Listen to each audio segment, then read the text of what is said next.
phase getting copping it. Oh no! Oh my god! What is this? Oh no. Okay. Oh man. Yeah, no, these... That's an adorable cat. What does this say? It says, Cricks, a lot of power up in top, and this is really going to be a heavy influence game of junglers, or that's what you would theorize, around the mid and top lanes. Whereas bottom could just be an island. Instead, actually, Syndra.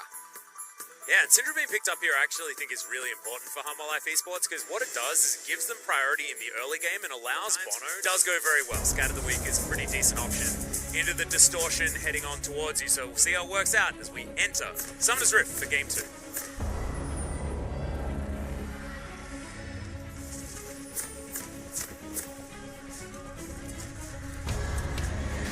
God, now coming down here, really get the smite. Very close. Alright, Dread actually didn't know that he was here. Level advantage for Bono, the undertows are going to land. Blast Cone's going to have to be utilized, and he's going to get out the other side. Did they actually know where he's going? He's on walkabout, and these buffs. Oh, what? No. Oh, that's what feels bad. That was that. The Lee Sin has been hanging around the area quite a lot as Keen going aggressive here onto Thal, lands all of his Qs. But you can see the disdain just works so well. Keen has to trade ultimates here, as you generally would, but Bono is predatoring forward. Flash may have to be used here from Keen, but he's not going to be able to. That's just an easy kill picked up by Hanwha. That was a big Let's take another quick look at this, and Keen handshaking everything, not using his flash. He ends up getting hard. Uses the World Ender, but it just doesn't matter as Bono's here as well, and at this point you can't really escape, so just tries to get some CS while he can. Yeah, I think that was just a teleport that came in from Thal. And now Tempt waiting behind, and if he does get stunned like this, he's going to just flash forward. And that's a very dead LeBlanc. I would yell and scream about that, but if you get hit by the stun, you're dead in this scenario. And this game is... This being a 2K gold lead, it's the kind of gold lead that we talk about being a little bit different. It's worth more gold than it otherwise is. Here might be the kill down towards the bottom side. Passive needs to be stacked up again. Grey Health goes, that's a kill. In the 2v2 as Sungyun almost gets boomeranged to death as well. A Freak of Freaks, and Thal might get dove underneath this turret. This is the set piece play for an Aatrox lane. Now Thal trying to get on out. World Ender immediately used for the extra damage. The mini stun from the kick against the wall, and Keen doesn't even die or get taken down to the passive. Really nice proactive play from the Freak of Freaks to try and get back into this game. And Tempt with Soul Vision available is looking for more, as that's a distortion you didn't want to take. But the flash forward. Sun's ignited. Oh, safeguard. Is it going to be enough? Oh, one more tick. No! Sun survives. True shot barrage. Is going to hit the Mimic diversion, but the Deceiver has deceived this time. Oh my goodness. Koreancast is losing their minds completely. That can be the problem. Hanwha have been relatively routed. True Shot Barrage lands the bottom lane. One going to get stunned, but Soul with the on the hunt. Not going to be, as a Freak of Freaks. They jumped onto the dragon. They want to be able to steal it. They get it. Tread safeguards out.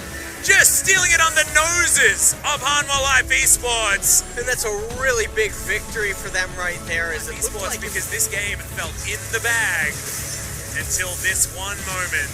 And to get in and get out like that, look at all of the buttons that they synchronize. Soul waits around, gives Dread a way out. And Bono says, where'd the Lee Sin go? Where'd me Dragon go? Keen. Keen. It does say Keen. Yes. That's he's playing with fire right now. Yeah, gets stunned. There's the flash forward, and I think he's just dead. As okay. Oh, there we are. Last tick. That's gonna do it. Temp takes a little bit of damage back, and Bono is clearing out vision around the Baron. Could this just mean they can take it? They do have an Ocean Drake for the sustain and a Mountain Drake to kill it faster. I'm glad I knew that, but he didn't seem to know that you don't poke the bear with Syndra. You know what I just went through my head? It was the gif of like Cell smacking Hercule. That's what. Well, Sun gonna die. Oh my god, he didn't even pop the World Ender!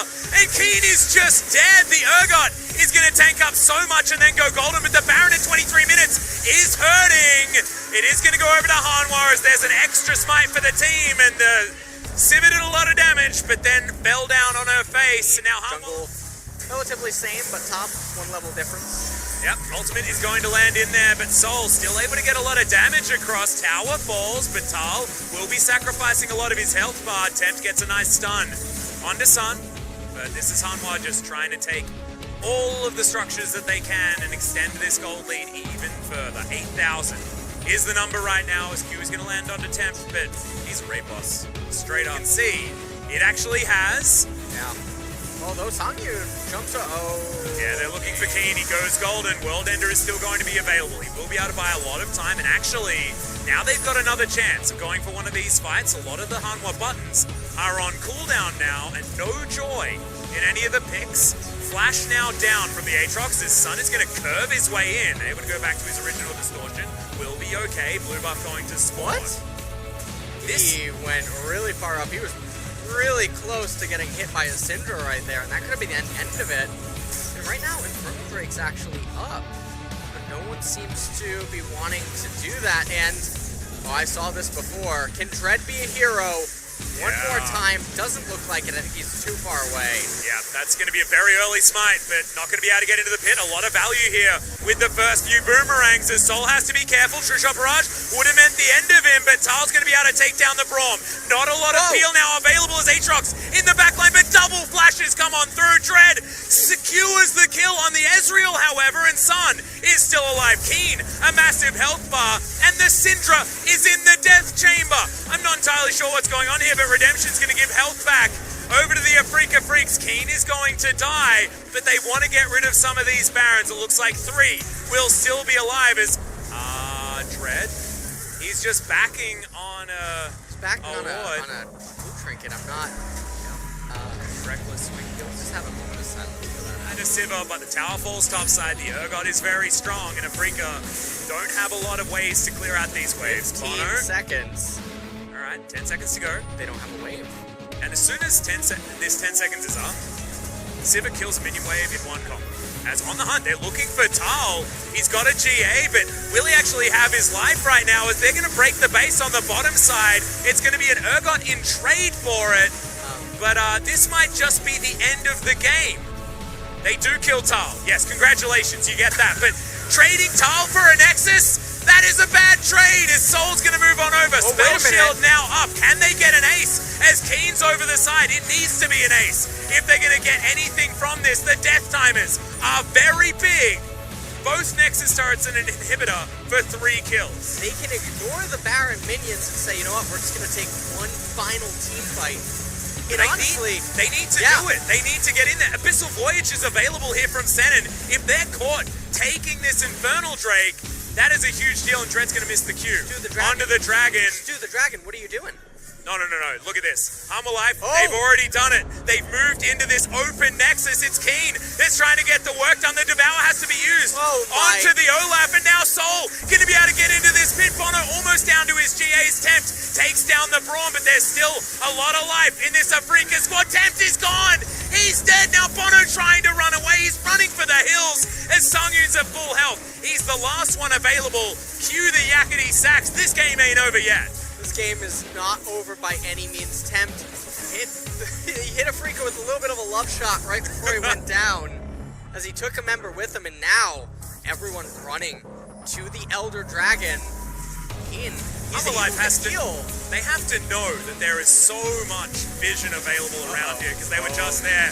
Keen and Sol, they're going to jump on in there. This might actually be it's going to be taken by Bono. The flash has to be used after the Devour to get on out of there as now Sun knocked back in. Sol's going to go down triple for Sangyun. See you later, Afrika Freaks, and we're going to game 3. That is definitely going to be a game 3. There's no way that Dread and Sinan should be able to defend against this.